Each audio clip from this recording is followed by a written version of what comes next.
નમસ્કાર વિદ્યાર્થી મિત્રો, વંદે ક્લાસ યુટ્યુબ ચેનલમાં આપનું હાર્દિક સ્વાગત છે। આજના વિડીયોમાં આપણે ધોરણ 10ના ગણિત વિષયના જે પ્રશ્ન બેંક લેવાય એકમ કસોટી લેવાય છે ક્વેશ્ચન બેંક 4 આધારિત તારીખ 21 ડિસેમ્બર 2023ના રોજ તેનું સંપૂર્ણ સોલ્યુશન જોવાના છે। આજે કુલ ગુણ છે આ એકમ કસોટીના કુલ 25 છે અને આપણી ચેનલ પર છે ધોરણ 10ના સામાજિક વિજ્ઞાન વિષયના અને ગણિત વિષયના પ્રશ્ન બેંકના સોલ્યુશન મુકાઈ ગયા છે। તેની લિંક ડિસ્ક્રિપ્શનમાંથી તમને મળી રહેશે અને તમને વિડીયો પસંદ આવે લાઈક ચોકથી કરજો અને તમે ચેનલને સબસ્ક્રાઈબ ના કરી હોય નવા આવેલા હો તો સબસ્ક્રાઈબ કરી દેજો અને આપણે WhatsApp group, WhatsApp channel, Telegram અને ઇન્સ્ટાગ્રામ તે બધાને ફોલો કરવાની લિંક ડિસ્ક્રિપ્શનમાંથી મળી જશે। ત્યાં તમે નવી અપડેટ્સ સૌપ્રથમ મેળવી શકો છો। અને તો ચાલો આજના જે સોલ્યુશનની છે શરૂઆત કરીએ। ધોરણ 10 વિષય છે ગણિત, ક્વેશ્ચન બેંક 4 ડિસેમ્બર 2023। સૌથી આપણે જોઈએ છે પ્રશ્ન નંબર 1નું સોલ્યુશન જે તમારે કુલ 5 ગુણનો છે। સૌથી પહેલા આપેલું છે વિભાગ એ, યોગ્ય વિકલ્પ પસંદ કરીને ખાલી જગ્યા પૂરવાની છે। પહેલો વિકલ્પ આપેલો છે દ્વિઘાત સમીકરણ 2x² - kx + k = 0 ના શૂન્ય સમાન હોય તો k બરાબર ખાલી જગ્યા, જવાબમાં આવશે C એટલે કે 8। આગળ છે દ્વિઘાત સમીકરણ 3x² - 6x + 2 નો વિવેચક ખાલી જગ્યા છે, જવાબમાં આવશે B એટલે કે 12। આગળ છે દ્વિઘાત સમીકરણ માટે વિવેચકનું સૂત્ર ખાલી જગ્યા છે, જવાબમાં આવશે A એટલે કે D બરાબર B² - 4AC। ચોથું છે વિકલ્પ છે દ્વિઘાત સમીકરણ 9x² - 16 નો વિવેચક ખાલી જગ્યા છે, તો જવાબમાં આવશે A એટલે કે 576। આગળ છે દ્વિઘાત સમીકરણ x + 1² - x² = 0 ના વાસ્તવિક શૂન્ય સંખ્યા ખાલી જગ્યા છે, જવાબમાં આવશે A એટલે કે 1 છે। આગળ છે ખરા ખોટા। પેલો છે દ્વિઘાત સમીકરણ 3x² - 6x - 9 ના શૂન્યો સમાન હોય છે, તો વિધાન છે અહીંયા ખોટું છે। આગળ છે જો બે ક્રમિક પ્રાકૃત સંખ્યાનો સરવાળો 313 હોય, કેટલો હોય 313 હોય તો બે સંખ્યાઓ 12 અને 11 હોય છે, તો વિધાન છે અહીં તમારે ખોટું આવશે। ત્રીજું છે દ્વિઘાત સમીકરણને 3 શૂન્યો હોય છે, તો વિધાન તમારે છે અહીં ખોટું આવશે। જવાબમાં ત્યાર પછી છે પ્રશ્ન નંબર ચોથો દ્વિઘાત સમીકરણ x² - 7x + 12 = 0 ના શૂન્યો 3 અને 4 છે, તો વિધાન તમારે અહીં છે ખરું છે। આગળ આપણે જોઈએ છે વિભાગ બી, તેનું જે સોલ્યુશન છે તમે જાતે કરી શકો છો। તો હવે આપણે જોઈએ છે પ્રશ્ન નંબર 2નું સોલ્યુશન જે પણ તમારે કુલ 6 ગુણનો છે। તો વિભાગ એ આપેલો છે તેમાં પણ વિકલ્પ એટલે ખાલી જગ્યા આપેલી સૌથી પહેલા પેલો ખાલી જગ્યા છે ત્રિકોણ PQR માં ખૂણો Q બરાબર 90° છે। જો PQ જેમ QR હોય અથવા PQ જેમ QR બરાબર 1:1 હોય તો PQ જેમ PR બરાબર ખાલી જગ્યા થશે। એ જવાબ તમારે આવશે 1/2 કેટલા આવશે 1/2। આગળ છે બીજો ખાલી જગ્યા બધા ખાલી જગ્યા ત્રિકોણો સમરૂપ હોય છે, જવાબમાં આવશે સમભુજ। શું આવશે સમભુજ।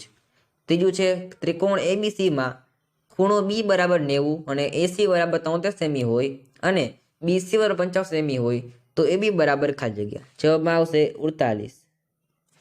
આગળ છે ત્રિકોણ ABC એકરૂપ ત્રિકોણ PQR હોય તો ત્રિકોણ ABC ની પરિમિતિ 60 સેમી હોય અને PQR ની પરિમિતિ 36 સેમી હોય છે, તો PQ બરાબર 9 સેમી હોય તો AB બરાબર ખાલી જગ્યા, જવાબમાં આવશે 15 સેન્ટીમીટર। કેટલા આવશે 15 સેમી। આગળ છે બધા જ ચોરસો એ ખાલી જગ્યા આકૃતિ છે, તો જવાબમાં તમારે આવશે સમરૂપ આકૃતિ છે। આગળ આપણે જોઈએ છીએ એક શબ્દ વાક્ય અથવા આંકડામાં જવાબ આપવાના છે। પહેલું છે સમરૂપતાની મૂળભૂત શરત આપો, તો જવાબમાં હું બોલું છું આમ આવશે ખૂણાઓ એકરૂપ હોય છે, બાજુનું ગુણોત્તર સમપ્રમાણમાં હોય છે। ફરીથી ખૂણાઓ છે એ એકરૂપ હોય છે અને બાજુઓનો ગુણોત્તર સમપ્રમાણમાં હોય છે। બીજું છે ત્રિકોણ ABC માં ખૂણો A નો દ્વિભાજક B ને D બિંદુમાં છેદે છે। જો AB બરાબર 8 સેમી, AC બરાબર 10 સેમી અને BD બરાબર 3.2 સેમી હોય તો BC કેટલા છે એ શોધવાના છે, તો જવાબ તમારે આવશે અહીંયા 7.2 કેટલા આવશે 7.2। ત્રીજું છે બે ત્રિકોણો સમરૂપ થવા માટેની બાબા શરત લખો, તો જવાબમાં આવશે બાજુઓનો ગુણોત્તર છે સમાન હોય છે. શું આવશે?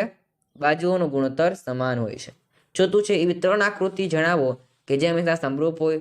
તમે જાતે માં કરી શકો છો. કોઈ પણ 2 ત્રિકોણ લઈ લેવાના, સમરૂપ હોઈ શકે છે. તમે કોઈ પણ 2 છે એ ત્રિકોણ પણ લઈ શકો છો અને કોઈ પણ 2 તમે અહીં ચોરસ પણ લઈ શકો છો. આવી રીતે તમે આકૃતિ તમે દોરી શકો છો. આગળ આપણે જોઈએ છે 5મો પ્રશ્ન છે. ત્રિકોણ એબીસીની બાજુઓ AB અને AC પર અનુક્રમે બિંદુ x અને y એવી રીતે આવેલા છે કે જેથી AX/AB બરાબર 1/4, AY બરાબર 2 સેમી અને YC બરાબર 6 સેમી થાય.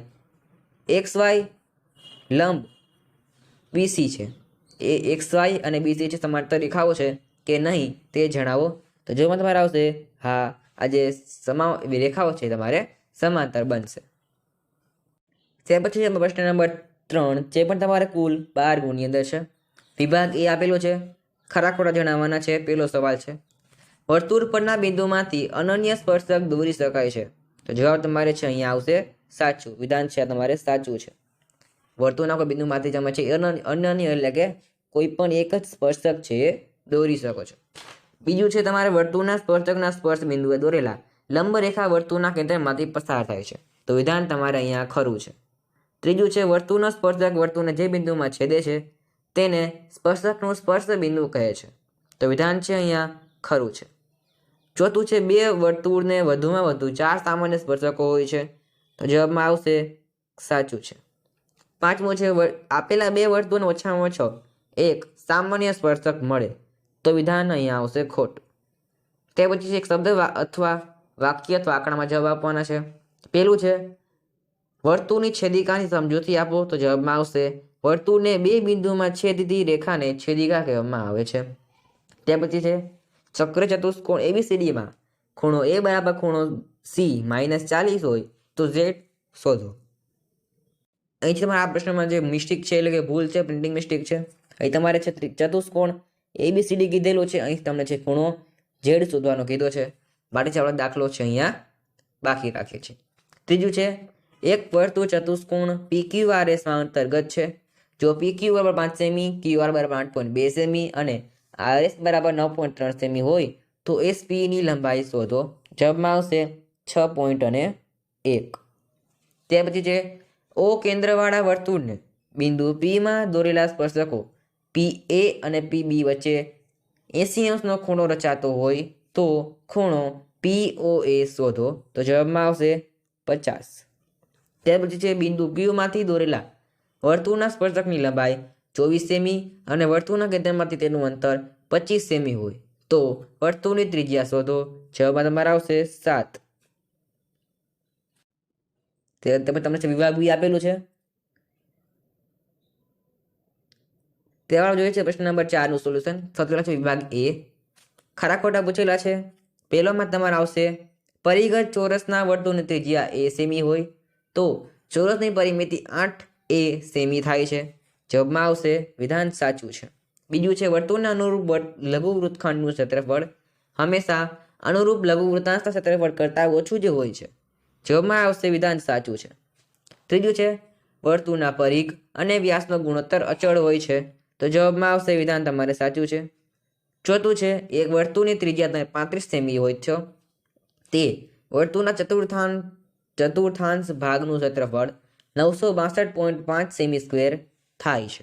તો વિધાન છે એ સાચું છે. પાંચમું છે એક પૈડાનો વ્યાસ D સેમી હોય તો એક પરિભ્રમણ કરતા તેને કાપેલા અંતર 2πRD થાય. 2πRD હોય તો વિધાન તમારે છે અહીંયા ખોટું આવશે. તે પછી જે ખાલી જગ્યા આપેલી છે પેલું છે વર્તુળની ત્રિજ્યામાં 10% ઘટાડો કરતા તેના ક્ષેત્રફળમાં ખાલી 1% ઘટાડો થાય છે.